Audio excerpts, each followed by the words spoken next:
and welcome to the Old Man Orange Podcast. I'm Spencer Scott Holmes. And I'm Dave Candito. We're coming at you with the 2021 Injustice, I was almost going to say live action movie, animated movie that I know we did on the podcast back when it first came out. Me and Ryan did this one. Of course, we covered it. And after me and Dave played through both Injustice 1 and 2 of the video games, I was thinking about the movie as well, too.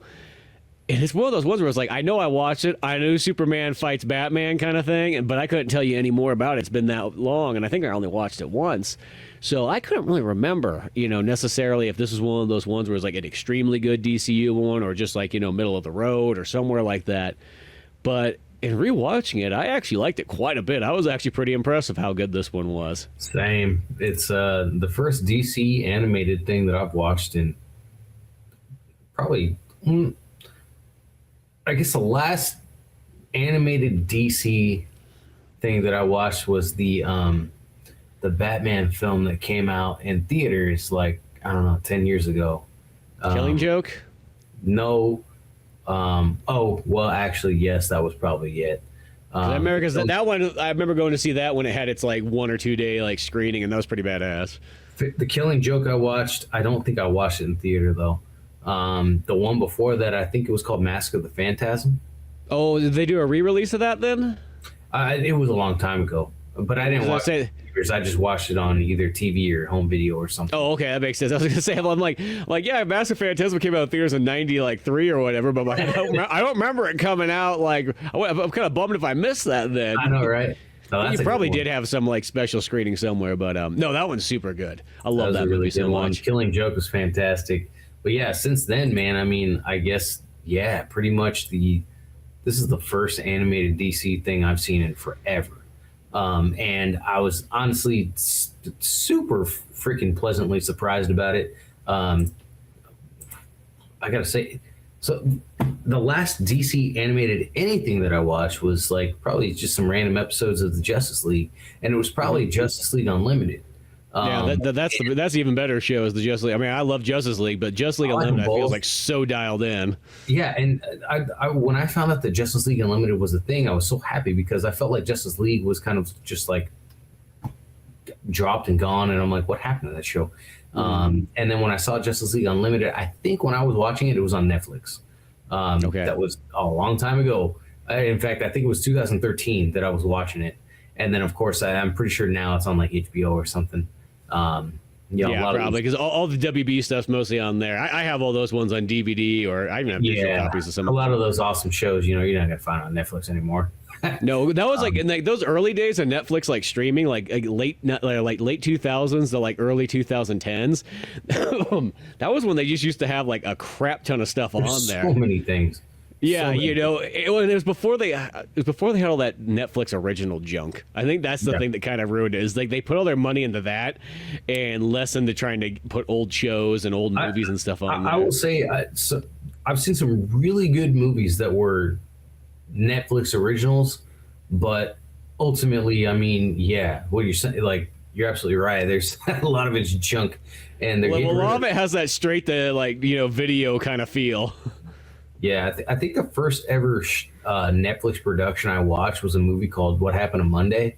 And I don't know if you've seen that, but it's a pretty fantastic film. I think I've heard the title, but yeah. It's really good. If you had never seen it, look into it at least, because it's a pretty cool movie. It's kind of a dystopian / futuristic / cloning / suspense action kind of mystery sci-fi. It's a really cool movie. I definitely recommend it. But that said, I'll go back to DC here. I just this film was super cool because it gave me, I don't know, there's something about those older DC shows, whether it was DC or Justice League Unlimited, Batman animated series, Superman, and then there was of course Batman and Superman.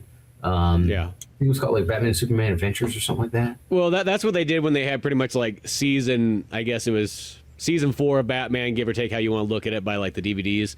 And then I think season 2 or 3 of Superman, they did the Batman Superman hour and all that stuff. And the cool thing is that the Justice League is literally just a continuation of those, and then Justice League Unlimited as well, and same with Batman Beyond and all that. So there's just so many of those good ones there at that prime time,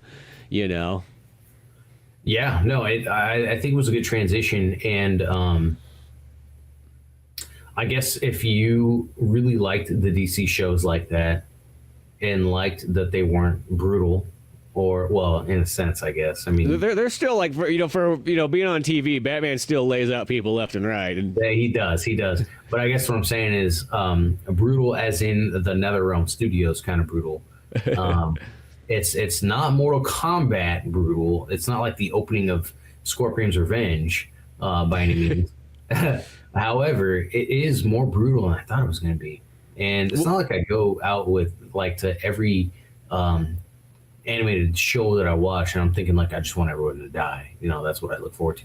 It's not that. However, with certain tones, with the way that this story, this Injustice, I think it's just called Injustice. Yeah.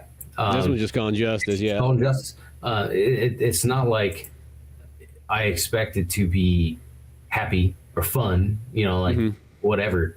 I expect some bad things to happen, and of course they do.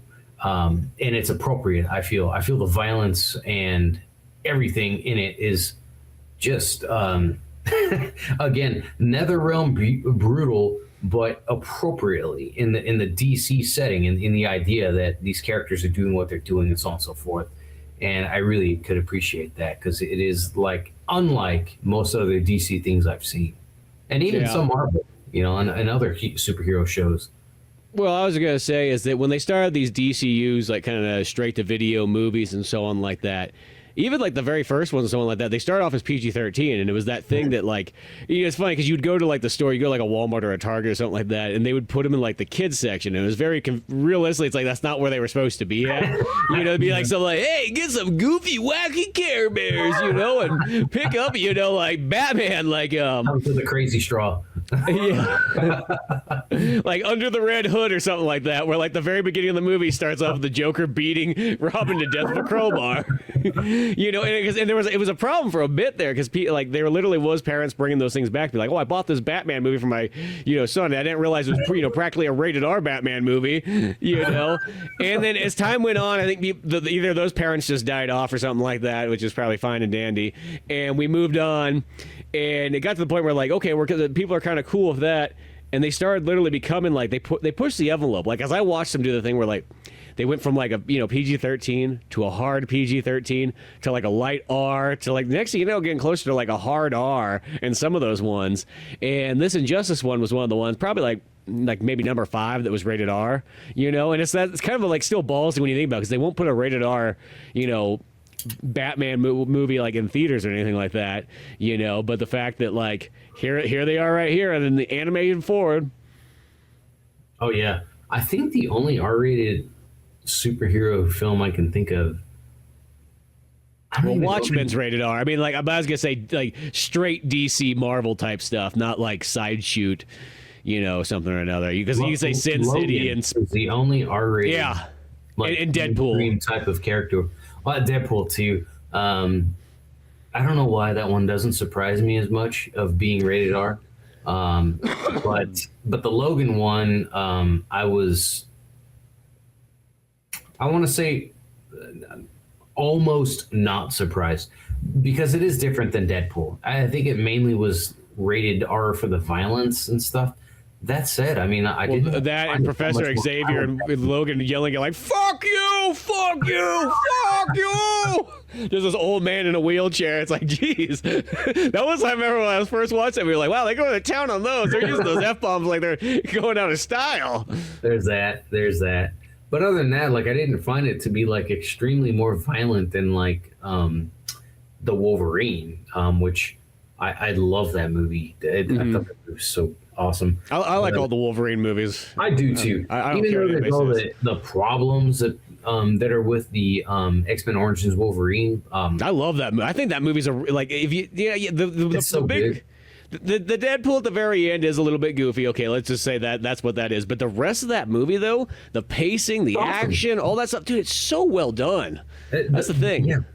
No, you're absolutely right. Like you said, the action, the pacing, the way that movie goes, and like I forget what it is. It's like either the triangle, the pyramid of a movie, like the He's always moving somewhere, because that's like one of my favorite things. And like, I don't care what kind of, it could be any story, a comic book, video game, movie, so on. I like when things progressively keep changing and they don't just stay in the same location. Absolutely. When the character's not, like most shows these days, is the characters walking for what it seems. They're just like on their journey for 5 out of 7 episodes. I want them to have an adventure. Like, that's pretty much what I think. The adventure aspect, and there's sometimes so little adventure actually in storytelling. But yeah. So anyway, yeah. The this film, like we just discussed, I feel was appropriate. Injustice. I feel like it was appropriately, rated, I guess. But also, what I didn't expect, I appreciated, which was the level of seriousness. Again, it's not like I seek violence or whatever, gore or whatever in my films, but when you've got a story that is this deep and dark, I don't want it to just be, let's beat him up and put him in jail, which is funny enough. If Batman made this movie, that's what he would have done, apparently. So this goes back and forth between the ongoing theme of this story, kind of like the games, is, right and wrong, light and dark, good and evil. What do we do? Do we jail or do we execute? So on and so forth. And again, not too unlike the games. You and I, had the idea more or less. You probably had a better idea more than me, because I'd never seen it all, but of it being a prequel to the games, which it kind of is, but it kind of isn't. It's kind of its own thing, right? The comics apparently are the true prequels. The Injustice comics, which came out in, it looks like 2013, those are the true prequels to the game series. And there's a bunch of those too. Yeah, and this borrows from the comics and takes a lot of what happened and uses that, but then makes its own kind of things going on, which I found very interesting. The whole thing, it was, I thought it was fantastic the way they went about everything. But like the first thing that happened that I thought, wait a minute, I'm like, this isn't going directly, this can't go directly into the game series, is when they killed Flash at the beginning. That was the thing. Is like, because at first too, I was thinking, I wonder if this is kind of a prequel thing. I once again, I could not remember. I only watched it 4 years ago, but that obviously goes to show how much time passes. Yes. And then it was like, oh, wait a second, there's some things here that kind of, it's going in its own direction. But I will say, the choices that they make in here, I think, are kind of the better ones for the storytelling wise. Yeah. And maybe it's just because this is coming more directly from DC than the NetherRealm interpretation and so on like that, and their kind of take with it. Not saying anything against those. I'm wrong. I love those games for what they are. But I think just story wise, it's like this one is kind of like the dialed in version. Yeah. No, for sure. It flows perfectly, and everything in the movie makes sense for what is going to happen and what you have the idea of what might happen and what you hope doesn't happen. It really works perfectly. I like how they have Green Arrow so I gotta say, Green Arrow was the thing that for me, I was anticipating so much. I'm like, what are they gonna do with him? How are they gonna have him die? He's gotta die. I don't want him to die, but I got the again, with the idea that this was gonna be a prequel, I knew he was going to die. Learning that it wasn't quite a prequel as much as a reimagining, I'm wondering, are they going to kill him at all? Maybe not. Superman always seems to go after Green Arrow. I don't know what it is. It seems like if Superman gets too much power, the first person he's going to kill is Green Arrow. Yeah.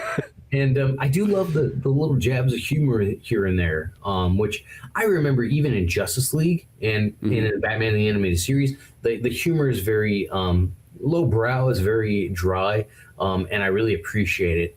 And it's no different here. I love the quick jabs, and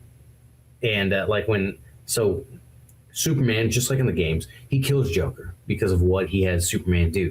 And if there's one thing that they must do it in the comics, I didn't read them, so I don't know exactly what they entail. But in this movie here, in a prequel sense, we get to understand why Superman is so mad at Joker. We knew that he caused him to destroy Metropolis and kill Lois and his unborn child, but how?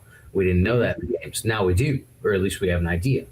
So in this movie, Joker, holy crap, that's another thing. I was very open to the idea that it would be violent, right? Because again, it is made by NetherRealm, so it's be open to it.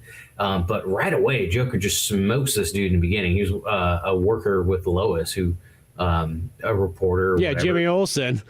Yeah, and Jimmy Olsen's out there taking photos of Lois, and he just gets blasted through like the eyepiece. Yeah, he's taking pictures of what's going on down on this dock or whatever, and he lifts up his camera and he's like, "What the?" And Joker just pulls out this revolver and just smokes him immediately. And I'm like, "Oh man!" That's I'm sure Barbara Gordon was like, "Oh, I felt that one." No. And then of course he, instead of killing Lois, he kidnaps her. And I'm thinking like the first thing I'm thinking is in the beginning of this movie, Superman, like he wakes up because he's hearing, I don't know if it's the heartbeat, the thoughts or whatever of his unborn child in Lois's belly, but Superman can hear everything, but so far he can't hear anything from Lois, right? And you think he'd be sleeping in like that, like deprivation tank that like Daredevil sleeps in, so he doesn't have to hear everything. Not only that, but also, I guess I'll take a step back. The movie opens with Superman waking up, and he's like, "Oh, what's going on? What's going on?" And then he's like, "You're pregnant," and that's how you learn him and Lois are about to have a baby. And so he's super happy, and he's kind of like, "Oh God, like I'm going to be a dad." He's in good spirits and everything. He's the Superman you would imagine, Yeah. And then, God, I don't know. I'm not Superman. I'll never be Superman, but I shit you not, if I was Superman, I would be trailing Lois Lane's step from that point on till the ninth, the last day of the 9th month of that pregnancy. Yeah, because there's too many villains out there. Let's be honest.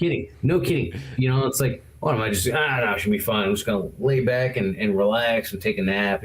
Heck no, man. Like Superman, does he really need to even sleep? Who knows? Like I would be monitoring every step of the way, but of course he doesn't, because or just jammer in the Fortress of Solitude. Because that's what all women want to be, is just stuck in a man cave for 9 months up in the the North Pole. I don't know, man. I mean, I'd just be like, that makes me think, what if I was Superman's lover? That'd be weird, of course. But I mean, I'd be like, dude, you just go get me everything I need. You won't have a problem with that. Yeah. Yeah. The idea of people needing to be independent when you have a world full of superheroes and one that's in love with you is pretty silly when it comes down to it. Yeah, when you think about it, yeah. Yeah. It's like literally like living with like a king of a country and being like, I need to go out and get my own career. Or God. Yeah, exactly. Or living in Mount Olympus. You know what I mean? I mean, like, I need more than just this.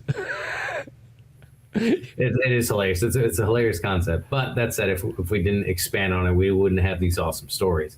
But yeah, so so going back to it, Joker, he kidnaps her and puts a little like a bomb, not a bomb, but a device that will trigger a bomb if my understanding was, if her heart goes out and she dies, then this bomb is going to go off. Yeah, so it's kind of like a terrorist unit, like, when they wear like the jacket and whatnot. So it's like, hey, if you shoot this terrorist and kill him, guess what? The bomb goes off anyways if his heart stops. Yep. So all of a sudden, Superman finds out, oh crap. Well, it's actually because he finds Jimmy Olsen there, and he picks up the watch off of Jimmy, the watch that he always uses to call Superman. And like, I feel like it's just like a little light moment, but like just that thing. It's like, dude, you killed like my best pal. Yeah. So there's that, but he finds Batman. He hears that Batman is, in Metropolis looking for Joker. So he's like, what's up with this? And he goes to meet up with him. And then I guess he finds out, it was either right after or right before that Lois has been captured. So he says, oh no, it was right before. He goes and confronts Batman before Lois has been captured, because he goes meets up with him. And he's like, hey, Lois is pregnant. And he's like, I know. And he's like, what the hell? How'd you know? You know, and because your hands are trembling. And you didn't even tremble when you fought Doomsday. Yeah. And then, it's, kind of a back and forth thing. Okay, cool. Well, I'll see you later. And then he goes back to him. Hey, I need your help. Lois has been captured by the Joker. You haven't found Joker yet. And I'm kind of wondering, like, what's Batman even doing at this point? And then of course he's like, I need your help. He's like, yeah, okay. And then it's Batman gets in touch with, and I'm wondering why Superman didn't just immediately do this. Does he not have a comm with all the other Justice League members? Because Batman's the one that's like, hey, the JLA, we got to look for a woman. And they're like, who is it? They're like, it's like the most important woman we could be looking for. Exactly, don't question my orders. So then they all get in on it, and Batman has Flash look under the city. And again, this is where I was like, what? Which is where Flash starts going, every which way, within the city, and then underneath he goes underground in the subway tunnels and finds Scarecrow, which I think he was dead. So Scarecrow is just a dead body in this already. So that was the other part too. When I saw that, I was like, okay, well that makes it not going to fit into the chronological order of Injustice because Scarecrow's in number 2. Yes. So I'm like, well, how does that work? And then of course, immediately after we see that Scarecrow's dead, then Flash, he basically has wandered into a trap, and he's murdered. Yeah. And I'm like, okay, 2 people immediately dead. Aside from the civilians and whatnot, Jimmy and blah, blah, blah. Before Jimmy Olsen, yeah. I'm like, okay, well, interesting. So goes on from there. Then, it goes to Superman finding Lois in this submarine being piloted by Joker and Harlequin. And so he goes down, picks it up, puts it on the dock. He goes inside. Of course, it's just like riddled with the fucking the Scarecrow's toxins. Yeah, so it's mixed with kryptonite. Yes, of course. And I'm thinking here, this has got to be it. Like, Superman's probably going to murder Lois Lane right now. I didn't know how, but I figured he's probably going to see her and think that she's somebody else. Very interesting that Superman sees Lois and thinks she's Doomsday, because as far as we've understood, this smoke from the Scarecrow like gives you like your greatest fears and stuff. It's as far as I've understood it in other games and comics. It shows you what you're most afraid of. So it exploits that. I find it very interesting that upon gazing at Lois Lane, Superman sees Doomsday. I knew that it was Lois when I'm seeing that, right? But I'm just also thinking, why? Because they're telling a story. That's why. Yeah, I mean, Doomsday's the one guy that killed Superman, so that's sort of killed him. Just beat him to like a very, very, very low heartbeat. Well, okay, fair enough. So, I still just think, like, at this point, where is Doomsday? You know what I mean? Like, at this point, where exactly is Doomsday if he's fought him before already in this kind of timeline? And I almost feel like his greatest fear would be beyond Doomsday, right? Because he's got something to lose, 2 things to lose.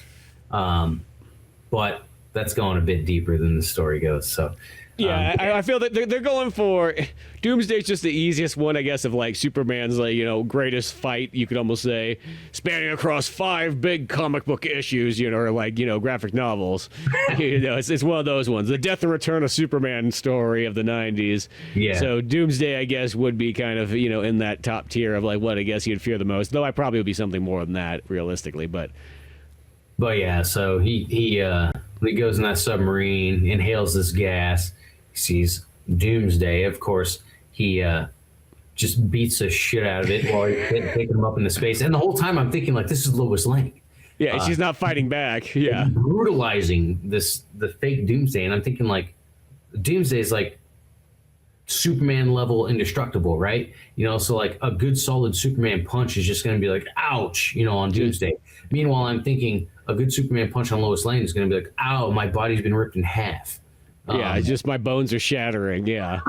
So, but he brings Lois Lane into outer space, and then Batman's like, Clark, you're not seeing what you think you are. And that's when he realizes, oh crap, this is Lois Lane, and I've just killed her. And it sees that thing, she's got a scar on her chest, and there's that device in her that once her heart gives out, Metropolis, boom, blows up. Which that thing's got some good range on it. That's all I was thinking too. I was thinking about that too. That wireless range on that thing that the Joker found. Well, yeah, he found something good there.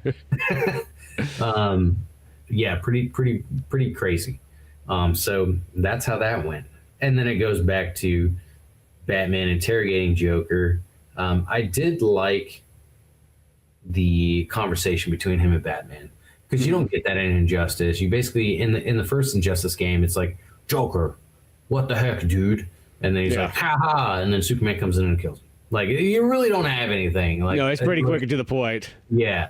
This one, they do go in depth. You understand, like, why did Joker do what he does? Which, honestly, I don't care that much if he would have really given much of a great explanation, because Joker's nuts. Yeah, he just does things. He's the example of a good villain, because there's that kind of stupid notation that like a good villain doesn't think that they're a villain type thing, which I always think is kind of like that works for some characters, but that shouldn't be for all of them. That's not necessarily makes him a good villain. I like the idea that there's some people that are just so crazy that they just do things and they don't have any rhyme or reason to why they do it. Yeah, exactly. And they know that they're not good people in a sense too. It's dastardly. It's I like to think of what's his name, General Grievous, as an awesome villain for that same effect. Like General Grievous to me is like the Joker of Star Wars. He's very much just like, haha, I'm going to do this and I can. And once things start to get a little crazy, he's going to be like, I'm going to leave, and, it's not so different than the Joker that we've seen in, say, Batman and series and this and that. And he does get captured. Batman captures him, he beats him up and throws him in jail. It's not like the Jedi would have done any different with Grievous. They would have beaten him up and thrown him in jail. And then he'd get out and do the same thing. Which in the Clone Wars series, he does get captured quite often. And they do end up, they don't release him. He always gets loose and he escapes and so on and so forth. And that's not any different from Joker. Nobody ever released Joker on good behavior. You know what I mean? So super dastardly villain. Even though I don't think Joker needs to explain why he does what he does, I am glad that they did it in this film. Because more so than understanding why Joker did what he did, I was interested to hear how he tricked Clark, which you don't know in the games. You know that he tricks him, you just don't know how. And in this, and I'm sure in the comics too, but in this one, they do give an explanation as to how he did it and why he did it and blah, blah, blah. And it's pretty cool. And then, of course, Superman just comes in there. He's like, you're done. Yeah. Shoves his hand through his chest and kills him. Yeah, and just totally fatalities him right there. I do like the reasoning that Joker does, because he tells Batman, he's like, here's the thing. For once, I wanted to win. That was his whole thing. He's like, I was kind of sick and tired of losing every single time and always getting thrown back in Arkham. So which is pretty hilarious. So he's like, I wanted to change my opponent up, and go with somebody who I think I could beat. And he's like, and that's why I came to Metropolis. I find it hilarious, and I love the fact that Joker could never beat just a guy, but he could beat an all-powerful, godlike alien. Exactly. The first time out. Yeah. And Lex Luthor's been trying forever. The world's smartest man. Can't figure it out. Not only that, but, Joker could never beat Batman. Superman could never beat Lex Luthor. It makes me wonder, like, was Joker just, like, studying this? He's like, okay, I got it. And so that was kind of awesome.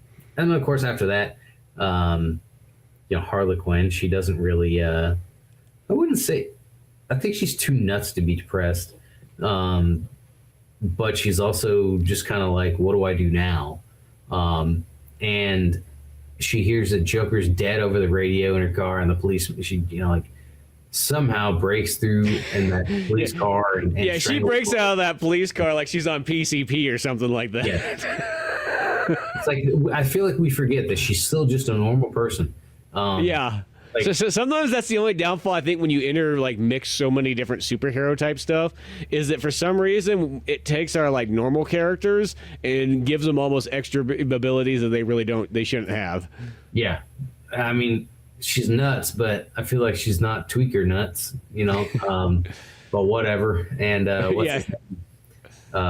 Green Arrow, that's where he enters the fold and kind of kidnaps her just to keep her. Interestingly enough, he seems to have the foresight that Superman's going to start going nuts.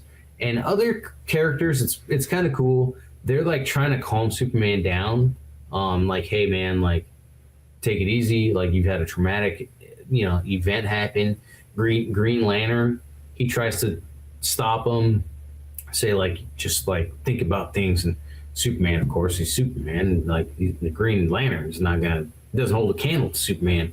He just steals his ring. He's like, see ya. He's like, dude, and I like his Green Lantern that he comes flying after Superman. He's like, whoa, man, let's have a conversation here and something like that. Superman steals that ring and then just drops his ass off in the middle of a cornfield and then takes that ring with him. So all I was thinking is that, dude, Hal Jordan somehow has to walk out of this cornfield somewhere, figure out where he is. He probably has no idea where he's at the moment. Let's be honest, because when you're flying around as Green Lantern, you just kind of zoom around. You're not thinking about exactly it. He's got to hitch a ride somewhere of somebody. It's a long ways back. He probably has no comm because he probably just talks through the ring. I was thinking without the ring, Green Lantern, what really is there? And it's not just Batman's just a guy. Oliver Queen's just a guy. Yeah, but they're also really capable humans, in their own right. Yeah, Green Lantern's just a good pilot at the end of the day. He's just a guy. He's in good shape. Yeah, he's a pilot. Guy Gardner's a football player. John Stewart's a police investigator. But it's he's kind of screwed there. But yeah, so there's that. But yeah, so Oliver Queen, he's got the foresight that things are going to go pretty bad. So interestingly enough, I don't know if I necessarily would have rescued Harley Quinn. Yeah, for some reason I thought that was going to be easily the next target because she literally helped the Joker do all this stuff. Yeah, it makes sense as to where the story goes with the games and stuff, that Oliver Queen saves her and whatnot. And I was thinking this is probably why Superman's going to kill Green Arrow, which funny enough is not the reason why. But I don't know. It was interesting anyway. And I love it. This is where you get a lot of that quick humor, he calls his arrow or his hideout, the arrow cave. The arrow cave. And she's like, why don't you call it the quiver? He's like, oh, that's actually a pretty good idea. But that was all pretty great. And basically from there on, it progresses as you would expect, right? You got Superman who he's sick of crime. He's sick of criminals. He's sick of murder and rape and theft and everything. People just doing shit wrong. So he's the zero tolerance from here on out. And Batman doesn't like it. And Batman's the main person that doesn't like it. There's a lot of other heroes that are I don't really, I don't know if I'm on board. But Batman's the one that's just no.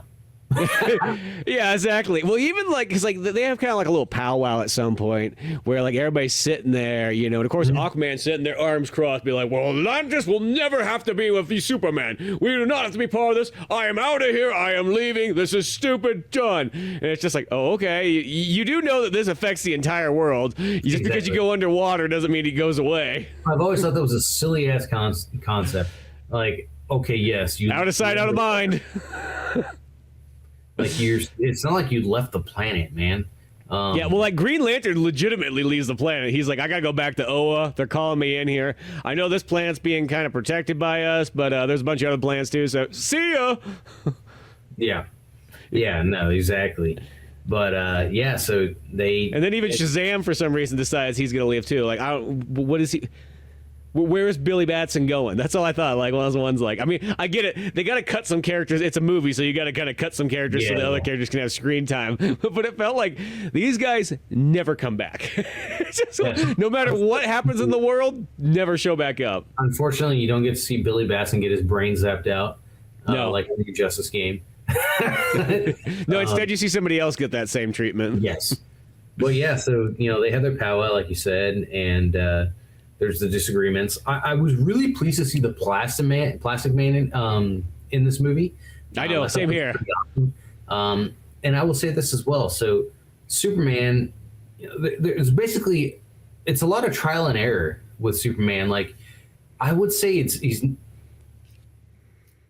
by a lot of definitions, he's a tyrant. He becomes a tyrant. It's my law, my way, or the highway. If you don't like this, then I'll kill you, or put you in prison.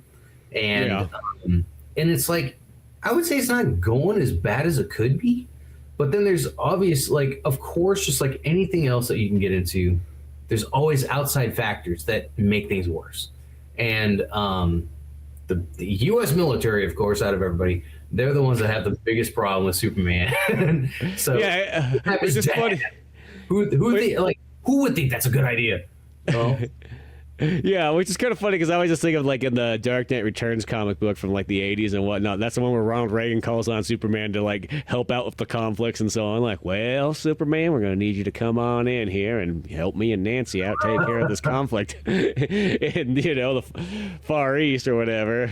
But, here, for some reason, the U.S. is like, no, we don't like the idea of the Superman guy. He's getting too much power. You know what I mean?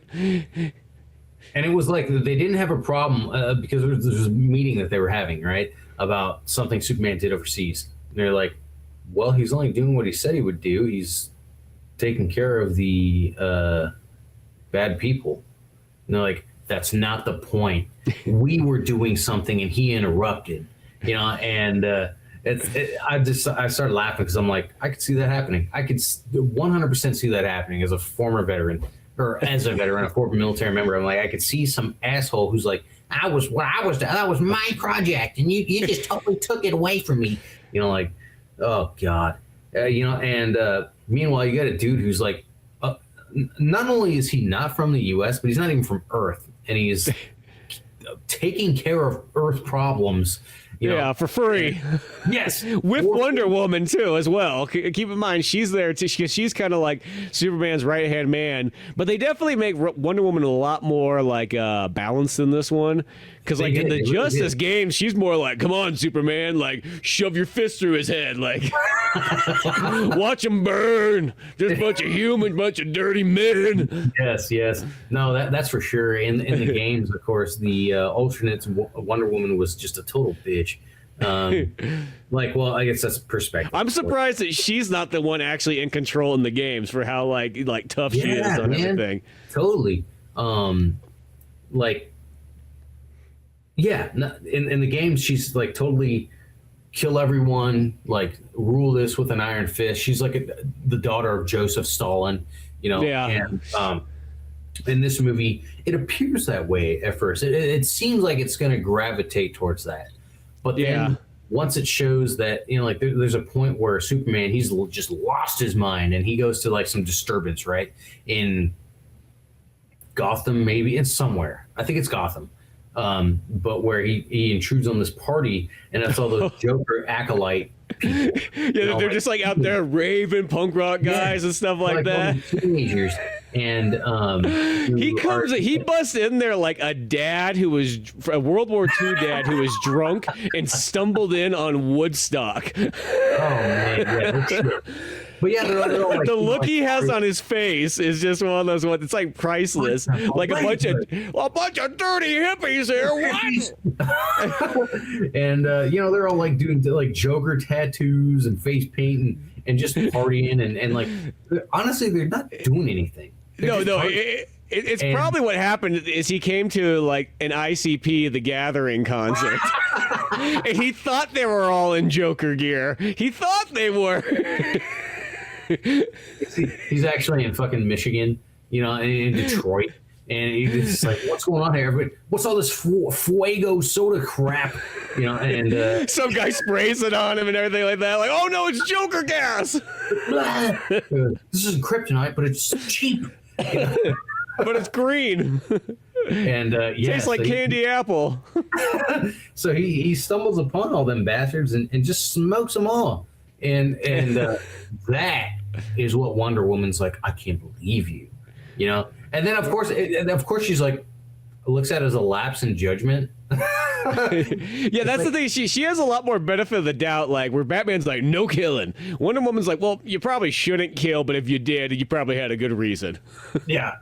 So she looks at that and she's like, this, like, you killed all those people, what the hell? And he's like, oh, it was because they're idolizing that guy. He's a jerk. He killed Lois. Remember that? Yeah. And you know, it's just, she kind of brushes it off, but then eventually later on, you know, like, there's just so. Oh well, I'll hold off on that. But well, because I gotta say this, leading up to the before you get to that scene, like a lot of the Superman's actions compared to like the game seem a little bit more like, okay, he overreacted, somebody died, but like he's still Superman in a weird way. And so the second that scene happens, like that's not Superman anymore. That's somebody else's, you know. No, he totally lost it there. He just literally killed a bunch of kids at like an Insane Clown Posse concert. Yeah, no, but you're absolutely right. Like, prior to that point, everything he had done was very totalitarian. But at the same time, it's like when you think about some of that shit, it's like if we had somebody who could do that, I'm sure we would. Like bringing peace between two nations, like somebody who is all powerful who goes in there and is like, sign these papers. Come on. Yeah, well, because there's that part of the Superman literally takes like Israel and Palestine, just sits them down, and he's just there between the middle of them, like, you're gonna sign this. Yes, it's like stop fooling around and just start getting along. It's like a parent like telling their kids to stop fucking fighting. You know? Yeah. So he's solving stuff, and this is weird because like whenever they make stories like this or like make like a futuristic world that like everything's kind of, for some reason they always want to make it feel like it doesn't work out.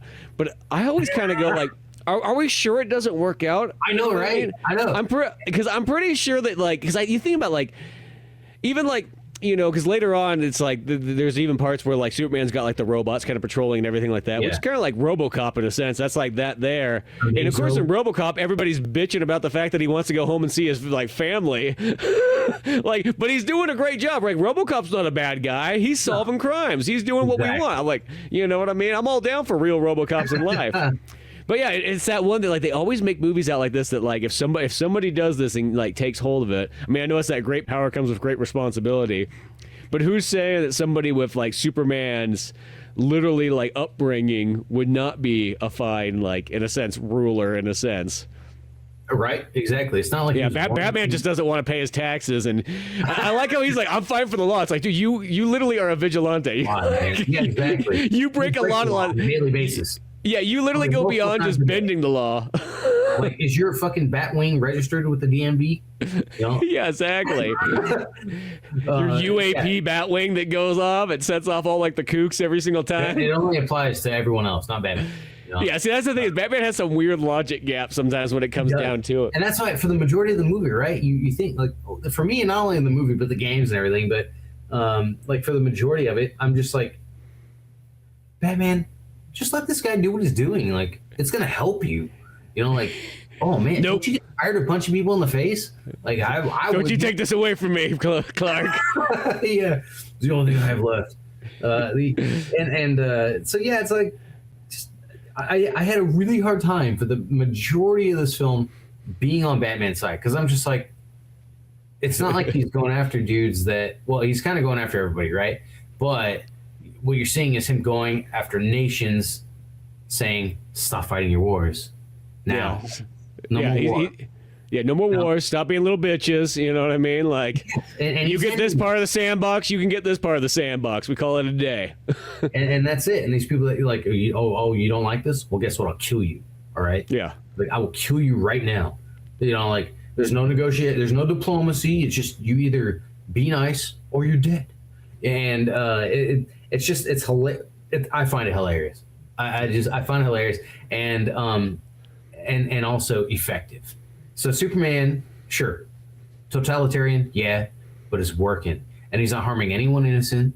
He's not. Except for those ICP concert kids. That's right where it changes. Yeah. That's 100% where things go wrong. And I love too how like those clowns are like throwing shit at him like, you fascist. Which I kid you not, that would 100% happen. If an incident like this happened and like say like the Joker blew up, like we'll just say in like real life it was like New York City or something like that, of course there would be a bunch of teenagers that would come along that would think that's the coolest guy ever. You know what I mean? Yeah, for sure. And but yeah, so that's when things start to change. And obviously up until here, like the heroes that don't really agree with Superman, they don't appreciate him, they're trying to like plan things and stuff, and Batman's got on his side at this point, he's got Oliver Queen, he's got Catwoman, he's got the Atom, he's Plastic got Plastic Man. I love Plastic Man. So Superman went to Mr. Terrific and talked to him about his plans on what he wants to do. And this scene I really liked. And this is a scene that I don't know if it's in the Injustice comics. It might be in another DC comic. And I only know this because I stumbled upon it somehow in like probably an Instagram post or something. But it was a conversation that was actually held between Flash and Superman about controlling society.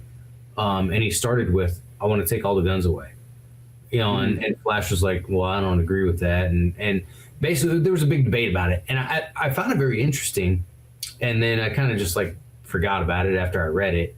And in this movie, they had the same conversation, but instead of Flash, because he's dead, it's Mr. Terrific. Yeah, which I do like Mr. Terrific a lot, though. I'm kind of glad he's a character getting a little bit more light, because back in the day, he used to be just like the dude that they just left in the Watchtower. Felt like he never went, and it was like him and Martian Manhunter a lot of times got stuck with that job of like, could you guys just watch over, like literally watch over the Watchtower, do some updates on like our system and whatnot, but you could mop the floors too, it wouldn't hurt. But yeah, he's almost like a non-cyborg. Yeah, it's kind of what he's like. You know what I mean? He's like Cyborg, but without having to be a cyborg. Yeah, and he's like one of the most intelligent guys. It's like I think it's like him, Batman, and Lex Luthor are considered like the three most intelligent people of kind of the DC universe. Kind of a weird notion. I know, right? Well, yeah. Well, let's have a scale of IQ test here. But yeah, so he talks to Superman, has that debate. And Superman asks him, he's like, you're not going to help me, are you? And he's like, no. So then, of course, Superman jails him. He just puts him in jail. And that debate, actually, that's the one that does kind of work in Batman's kind of logic thing. Because that is the thing is like, because like that scene's really cool because they're sitting there playing chess back and forth, Mr. Terrific and Superman and whatnot. Yeah. And it's the fact that like, okay, yeah, you take away the guns first. Yeah, we take away the guns. Oh, okay, and then it kind of goes down the list. Like, well, then how about you set the curfews and so on like that. Oh, okay, we'll do that. Then they're not going out. We know where they are. And it's just like how many more of their freedoms are you taking? Yeah, that's sort of like when it comes down to like the gun thing. Like people don't realize it's like that's always the start. Yes, even if you don't care about guns, that's like that is like you could take one thing away, that doesn't mean what's the next thing you're going to take, then the next thing, then the next thing, and then afterwards you're sitting in a room and you're working at a Superman computer, and that's your job because you were told to do that. Yeah it really is. And it's seriously, if I remember right, it's the same thing in this comic. I wish I knew what comic it was, but it's the same thing. It could be actually the Injustice one, maybe. It could be. Him and they might just simplify. But anyway, so yeah. But as I say, that's just the whole thing for Batman's kind of whole argument. But here's the thing: is realistically, once again, if it's Superman, I don't think that's the way it would go. I know I'm putting a lot of faith in my Superman here, but I don't think that is. Yes, with other rulers, of course. If Lex Luthor took over and had that much power, that's exactly what would happen. You know what I mean? Building pyramids. Yeah, exactly. That's the thing. So if you have somebody like that, but Superman with his upbringing, kind of hard for me to believe. It's really hard to imagine. Yeah. But and I do like how Superman says in this movie that his dad is the last thing that is remaining of like his humanity. And when the U.S. government kidnaps him, our Mirror Master goes and gets him. Yeah, Which I thought that's badass they use him too, because that's a cool like Flash villain. Yeah. No, it was. I love the bar too, where all the villains hang out. That's such a hilarious concept to me. Well, and that's a Flash one too, because like all those characters that like, because that's what makes Flash's rogue gallery really interesting, is the guys are all villain, but they're all blue collar, out of work guys, and that's the reason they pick up a different thing for that. So it's like they're not necessarily villains like Batman's ones that are kind of crazy, or even like Brainiacs, and gonna have a beard. Taking over all this stuff. Like all these guys are like, if we just had the right, they didn't take our jobs, we wouldn't have to go and rob the banks. Have Flash come after us, and we'll have to set some kind of like death trap for him that he has to see if he can solve it in time. Are you fast enough, Flash? Yeah. But yeah, so they get him, and he reveals where his dad is, and they get him back and whatnot. And Diana, Wonder Woman's like proving her loyalty and everything, and blah blah blah. And then that's where I think not long after that, that's when he kills all them Joker acolytes, those teenagers and stuff. She's like, "Oh my God, you're a psychopath," and he just kind of brushes it off. But then she kind of just like accepts it. And then she's from a different time period.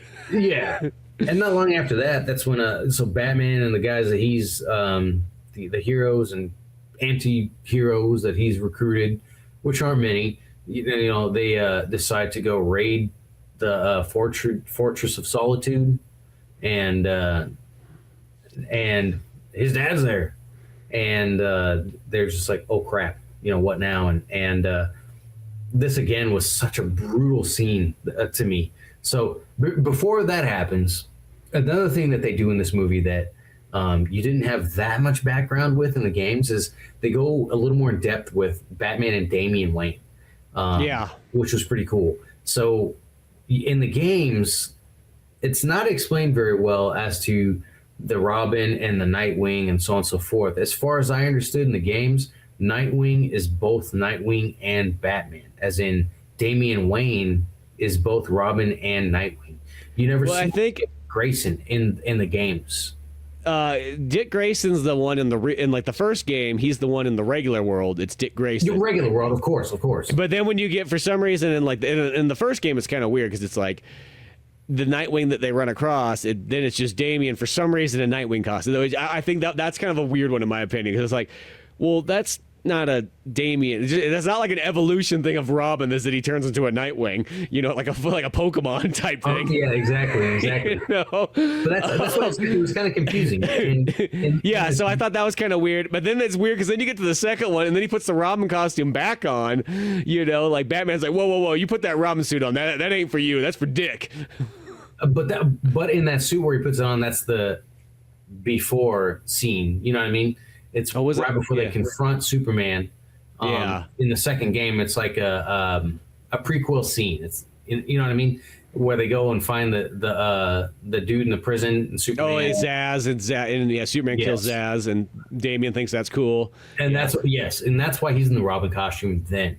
And I forgot that is the prequel part. And then after that, he's in the Nightwing costume and whatnot. And I still though it was just kind of odd. I thought that was a goofy. I mean, I get it for the game. They're just trying to fit both characters in there with trying to make it work. It works better in the movie because there's literally Dick Grayson in Nightwing costume and Damian Wayne in Robin costume. And they never change.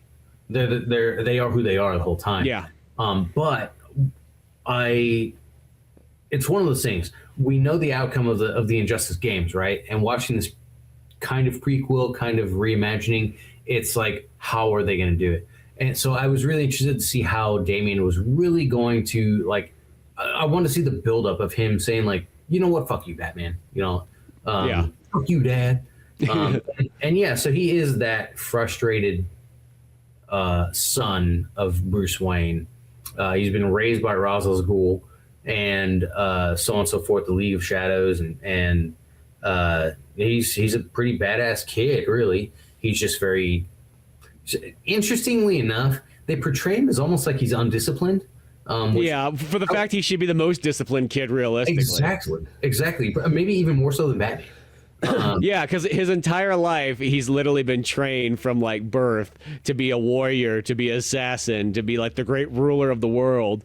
And so the idea that he has high angst is kind of weird. See, like Jason Todd always makes sense why he has high angst, because he literally was a kid from the street that was stealing the tires off the Batmobile, and Batman's like, nope, you're getting drafted into an army, boy.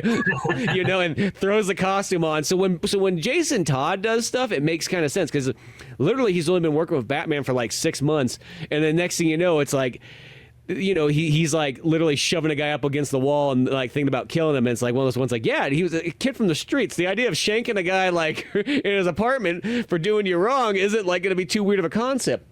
Where Damian Wayans, I get like he's trained to be an assassin, so murder's not a problem for him. But you think he would be like literally like have no problem like taking orders and listening and all that kind of stuff. And for some reason, that is never the case. Yeah. That's a character that when he first came out, I had such a, like those first handful of books that Damien was in, and like he used to be such a dick to Tim and Dick and all those other things like that. Like I really didn't like that character. I warmed up to him as time went on, but I remember when he first came out, I'm like, who the hell is this kid? This is not my Robin. You know what I mean? Like it was like one of those ones like, no, get this kid out of the books. And strangely, he's worked out as time has gone on, you know? Yeah. Well, yeah. So he in this film, you know, him and Nightwing, him and old Dick Grayson. They're kind of, I don't want to say at odds, as much as it's almost like a sibling rivalry type of thing. Funny enough. Oof. And Nightwing's he's clearly making an attempt to be like, no, man, like you need to change your you know, your strategy here, do this and that. But Damien's just like, fuck you, man, you know, and really juvenile. And that leads to, and he doesn't agree with Batman whatsoever about not killing. He doesn't agree with him about anything. He thinks they need to be killed and blah, blah, blah, and this and that. That's, you know, whether you agree with him is neither here nor there for the sake of the story. He is the way he is. And he's very different from Batman and Dick Grayson. And Dick Grayson, he almost seems a little too nonchalant for what's currently going on in the story. It's almost like, yeah, let's go do it, man. You know, like I got nothing else going on, you know, and you know, it's kind of, it's almost out of place. But interestingly enough, I don't want to say it gets him killed, but it kind of gets him killed. And Dick Grayson, when there's that scene where Bruce, when Batman shows up at the prison and Superman's there, and it's the heroes versus heroes and some of the cellmates and whatnot, in Arkham Asylum. Yeah, the Arkham Gates get released by Harley Quinn. Yeah, the Harley Quinn thinks she's doing everybody a favor because she's nuts. She drugged or knocked out Green Arrow on the way there and just releases everybody. And so there's a big brawl. Well, you know, Nightwing's like, hey, Damian, try this. And he's like, shut up. And he throws his baton at his head as hard as he can, and it kills him. Which I like those kind of deaths when there's that in there. Going around, Nightwing's my favorite character, so it might seem like a bummer there. But I love the idea, like, when there's those deaths, like in like a movie or something like that, where it's like, it's not like he gets like this really like epic death. It's like you get one of those ones like, oh, you just got hit in that certain part of the head and boom, that's it. That took you out. You know what I mean? It's kind of like the one I always think of is it's almost like the death that you could get is if you slipped and fell on the stairs and you just hit back on the back side of your head just right. And that's it, you know. I like that because that feels so more real. That's a real death because that's like you're not always gonna go down in this epic glory, you know, like you think. For sure. No. And I think that one there because it's like one of those he throws it there like a bit of anger, and then he's like, Dick always dodges that or blocks it or whatever he says like that and stuff, and that's like the time. And then Batman comes, like it literally stops like everybody fucking stuff. Even the Arkham guys does, and Batman comes running over, and it's like, you killed the good son. What is wrong with you? Yeah. And it is it's like very emotional. You see that too, and Batman's got tears in his eyes because literally I always feel Dick is literally Batman's like true son though. Yeah. At the end of the day, that's the one he really raised. You know what I mean? It's his adopted son, but that's really his son. I always feel Dick's the one who's, even though he's a little bit more fun and happy, kind of Robin and everything like that, he's the one who understands Batman better than any of them. Yeah, no, for sure. And then that's where Superman, he's still got a sense of being Superman, right? He goes to Catwoman and is like, hey, go to Bruce, you know, like he needs somebody. And she's like, why not you? And he's like, Oh, yeah, it's kind of weird, you know what I mean? You got the stuff, and yeah. And so yeah, Just she goes to him and kind of consoles him, but he's just like, we got to finish this. And that's when all the heroes get together and in their own rights. You know, Superman's got his boys and girls, and Batman's got his boys and girls, and that's when they go to the Fortress of Solitude and confront Superman. They got this weapon, the some kind of gun. I can't remember at this point. Some kind of red sun gun or something like that. Yeah, there's something like that, because they're going to need that to sort of defeat Superman. And I know that they try to distract Superman by sending him to like the president of the United States, and then when Superman gets there, he goes, wait a second, this is a diversion. Somebody's at my house. Yep. And then so like his ring alarm went off or something. Another thing that was really cool that would have been neat, I think, in the games was, I think it would have been an awesome character to play as, was Ra's al Ghul. Yeah, because Raish is working with, like, well, first Damien's like, yo, my granddad's here, you know, you should work with him. So he's like, I don't work with criminals. And then like 20 minutes later, he's like, you know what, come over here, Raish, you got a good idea. You've been around for 600 years. Exactly. And he oh gosh, you know, anyway, so he brings him over to meet, you know, talk to Superman. Superman's like, nah, no thanks. And then so everybody goes to the Fortress of Solitude, and it seems like they're going to take out Superman, and they use that kind of secret weapon type of thing, but the red sun cannon. But then Superman kills Captain Atom. And oh yeah, I forgot about Captain Adam's in this one too, which I think is kind of cool. He's sort of just there on the side, kind of, but it is neat that he's there. Yeah. In fact, he doesn't do anything. He just gets killed. Then what is it?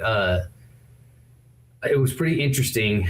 You know, they have that red sun cannon, but then they show the Atom inside Superman with the kryptonite red sun kind of mixture. Whatever. Yeah, he's got the kryptonite. He's like you know, the Atom right here can just stab this into your brain. Yeah, but then immediately, like, Ra's al Ghul shows up and just like vaporizes the Atom with that crap that he's got, and destroys the cannon. And it's like, oh man! But that death of the Atom, I was like, what? It was super brutal. And then of course that's when Green Arrow gives Superman like the ultimatum, like, don't make me do this. I'll shoot this arrow at you. You know, and I'm thinking like, what arrow did you pull out of your quiver to take down Superman? I know, right? And of course Superman's like, meh. And of course in the deflection, that's what kills Superman's dad. And that's what finally just like totally sends him off the rails. And even without him being completely off the rail, he's already entered a partnership with Ra's al Ghul, and who has this new super fancy robot that can mimic all the other heroes and villains' superpowers and stuff. He's seemingly indestructible, and just what do you do against it, right? Well, before you even get to that point, all the heroes like that were against Superman, they leave the Fortress of Solitude. Batman's like, yeah, just run, get away, like, leave here. And then it becomes totally police state. Well, because that's even too where you know, Superman just fries, you know, Green Arrow right in the brain with the laser beam, like just like he did to Shazam in the game. Yeah. And there's even a part where, like, Pa Kent, like, when he has the arrow in himself, and he's like, it was just an accident, son. Like, you guys just got to make up. Like, stop being a little bitch. You know, they should have, like, the Kevin Costner, like, Superman dad, where he's just like, yeah, son, I don't even like these people either. You know what I mean? Like, why don't you just stay in this Fortress of Solitude? It's better. You don't have to see any of them.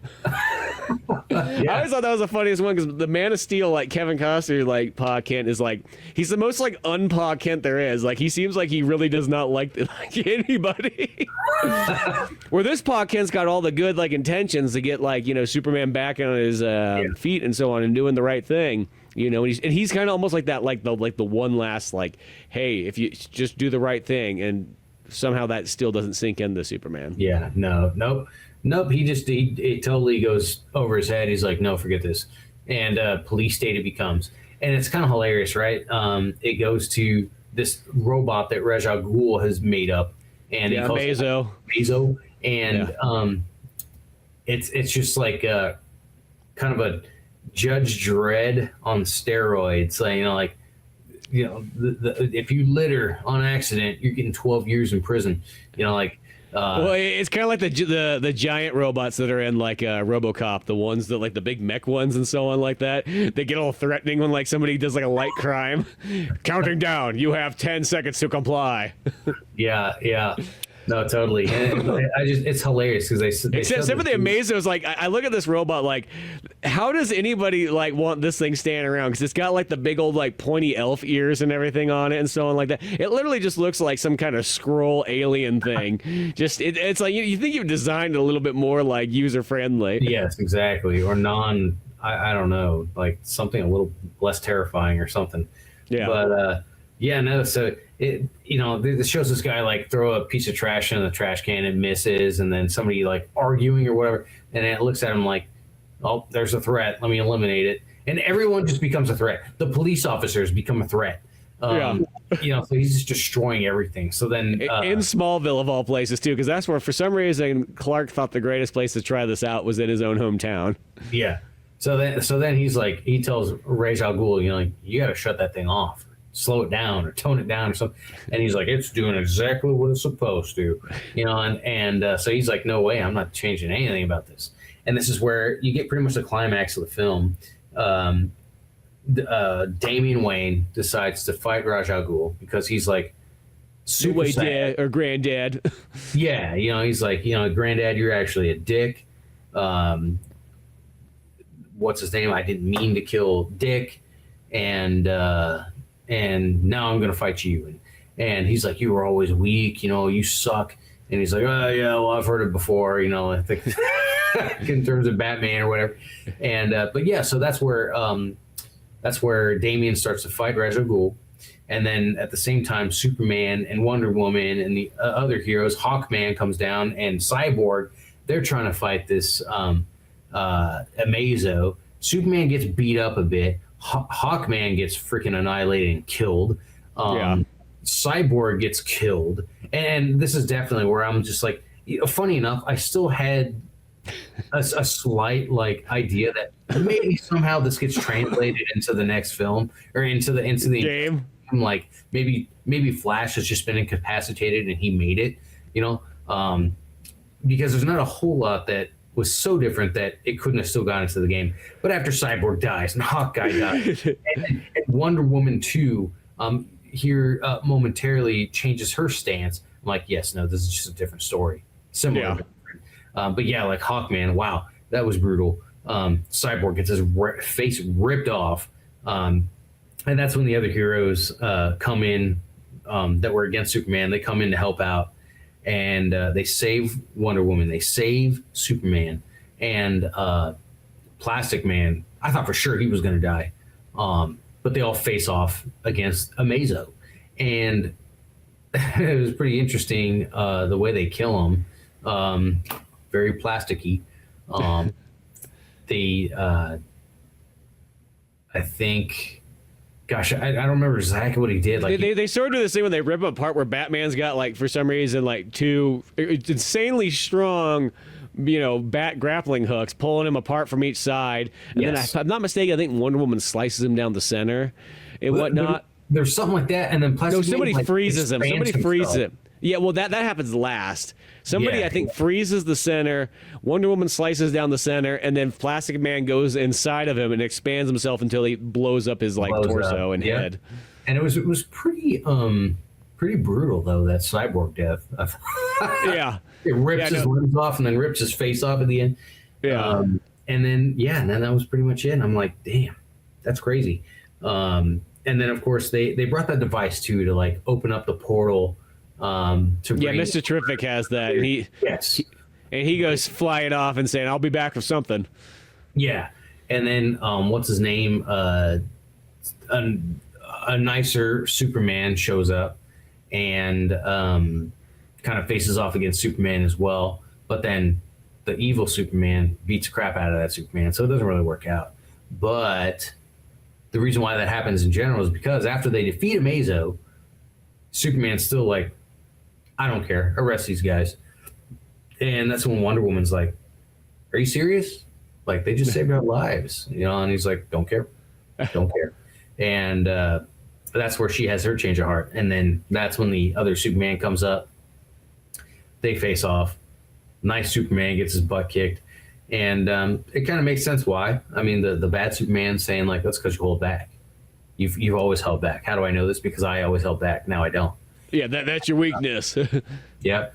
And then what gets him to really kind of calm down is they have another Lois Lane step through that portal. A Lois Lane with an unborn child. Yeah. And her Superman is dead. From Brainiac. Yeah.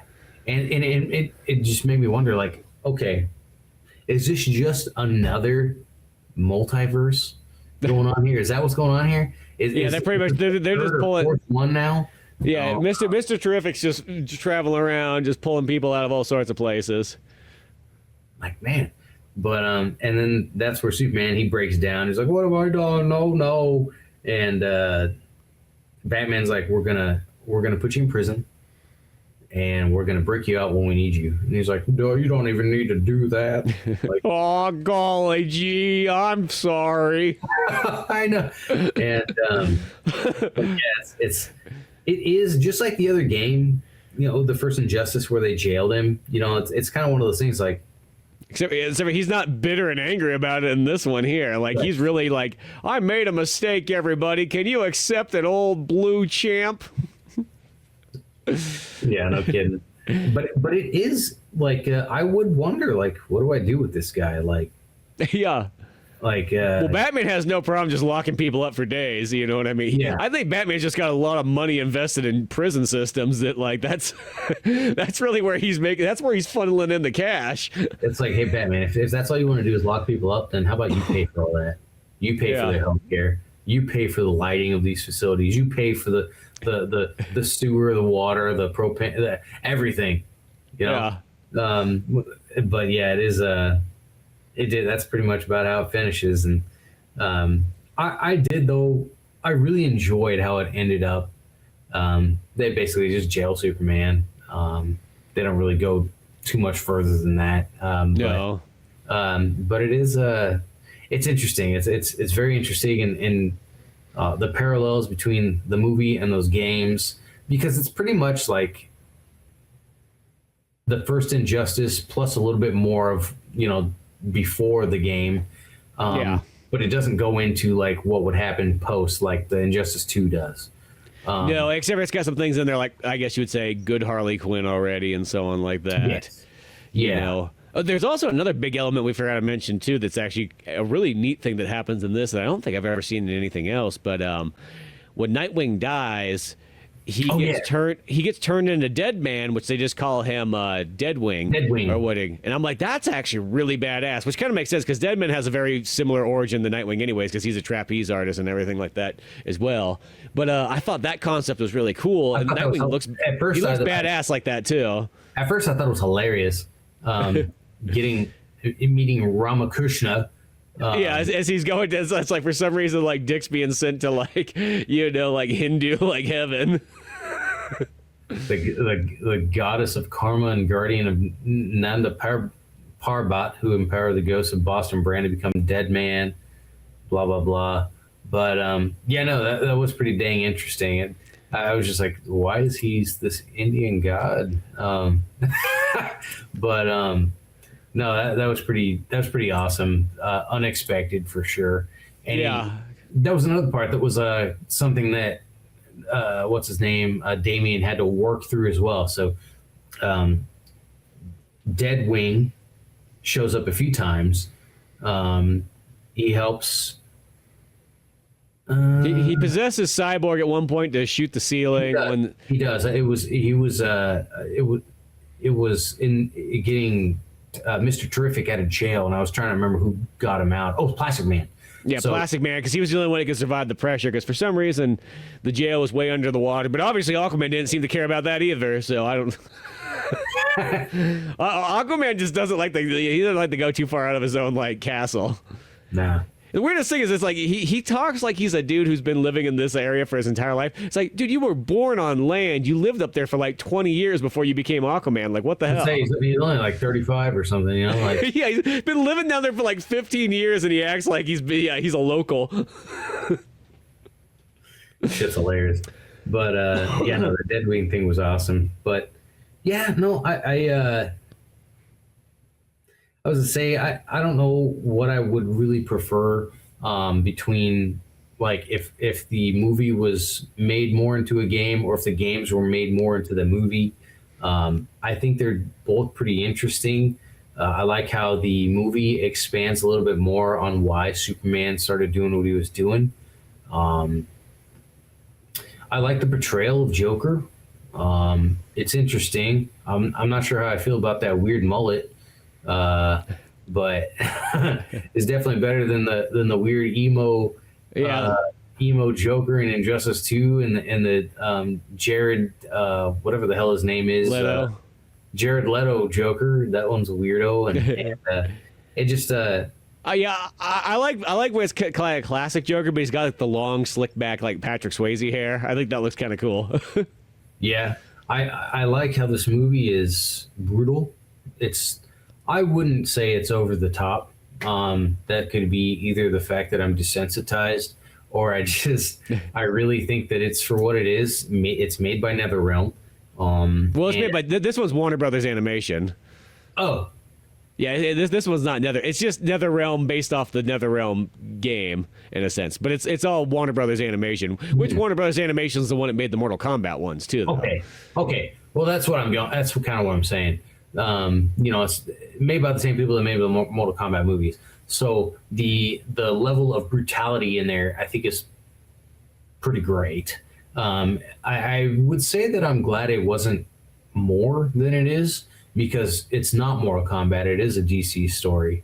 So I would feel a little strange if it was more like, 90, frames of blood. Yeah, no, it's the right amount. It's the perfect, like, what it kind of should be, like, for if you're going to have a rated R superhero story. That's one of those things too. Like it's kind of, it brings a little more sense of reality into the story. Like it's kind of like the Avengers movies, the first one where, like New York or whatever gets destroyed, and you're like, I feel like this should be a little less happy. Yeah, everybody's still cracking jokes and so on like that. Yeah. Yeah. But I feel it's very appropriate in the tone and everything. And then with what characters they have in the film, I thought that it was cool. I thought they had a good amount of people in the film. I like that not every character had 90 lines of dialogue. It doesn't feel congested with, conversation. Everything feels pretty appropriate. It flows very nicely. And there's jokes when it's appropriate. The action scenes are fantastic.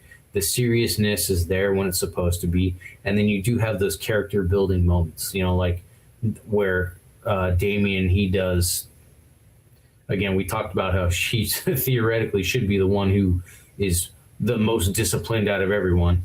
But he's not, and that's fine. And but he does come back, and he's like, you know what, this is wrong. Batman's my dad. I'm gonna go defend him, and he does. He's instrumental in fighting and defeating Ra's al Ghul, and he makes amends with Dick as well too. Yeah. So again, going back to Dick Grayson being now Deadwing, goes and flows into Damian, and he's like, what the hell's going on here? And he's like, it's me, it's Dick, and he's like, dude, I'm so sorry. He's like, yeah, it's all right. He's like, I got pretty cool power now. Don't worry about it. Yeah, and even then, it wasn't just an immediate like, let's do it. They still struggled together. It was mostly on the end of Damian, but he's like, let's beat this guy, man. Let me help you, and we'll beat him. He's like, get out of me, I can do it myself. But then he doesn't, and then Dick goes back into him, and they defeat Ra's al Ghul, and that was pretty cool. And there's some other characters that like were in the first game, second game that could have been in there, but I'm not that upset about it. I think the only character that I'm always looking forward to see, even if it's in a minimal scene, is probably Deathstroke. You don't see Deathstroke at all. No, you don't see him in this one, but they still get a lot of characters in this one. They And do. plus, they get a bunch of different ones. So I think it kind of makes for like a nice alternative one. Like just because you played the game doesn't mean you're going to know how this goes down. You know what I mean? Yeah, but overall, man, I thought it was freaking awesome. I don't know what would be next from DC in this one or in their film series.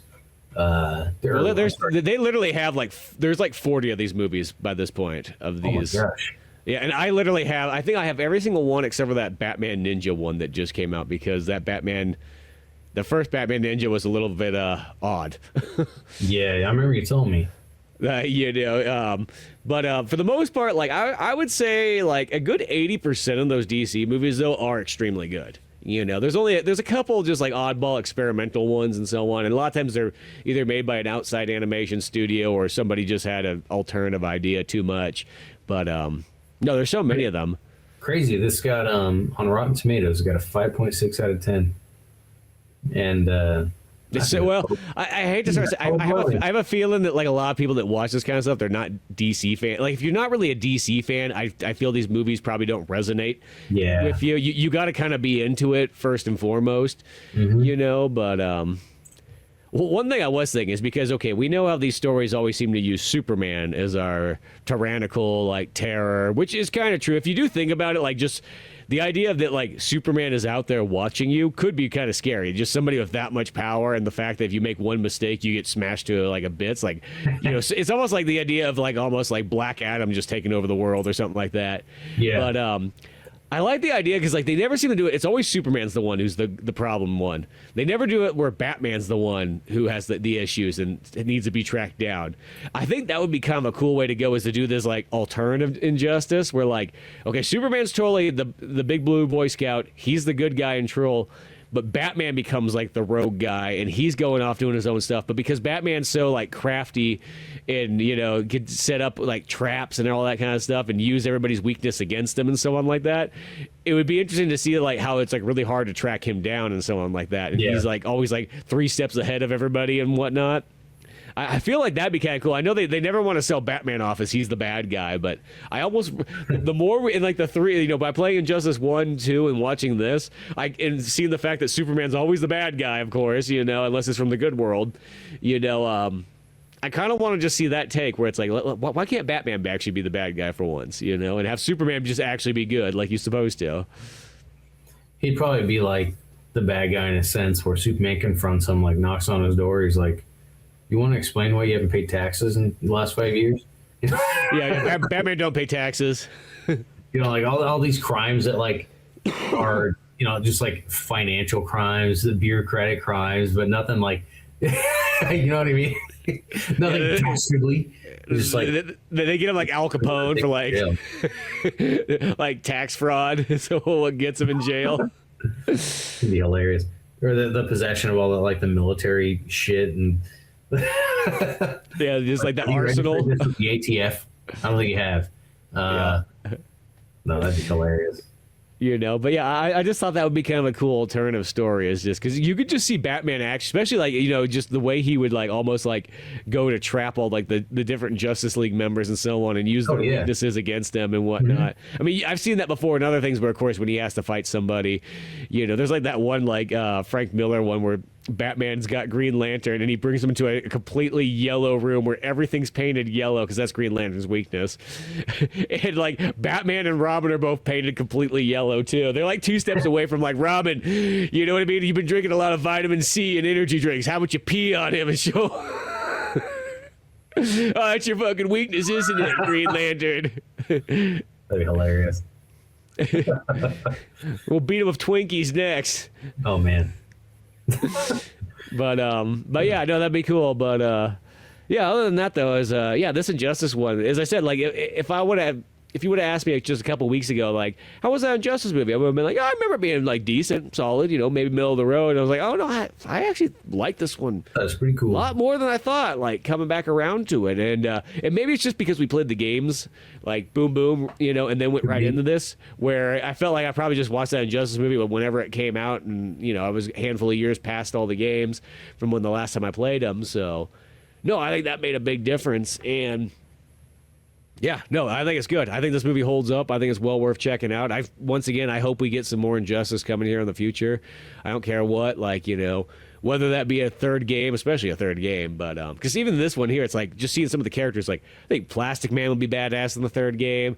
Mirror Master, Ra's al Ghul, like there's a lot of them in here that's like, oh, that would be a cool one to have in there, you know. Yeah.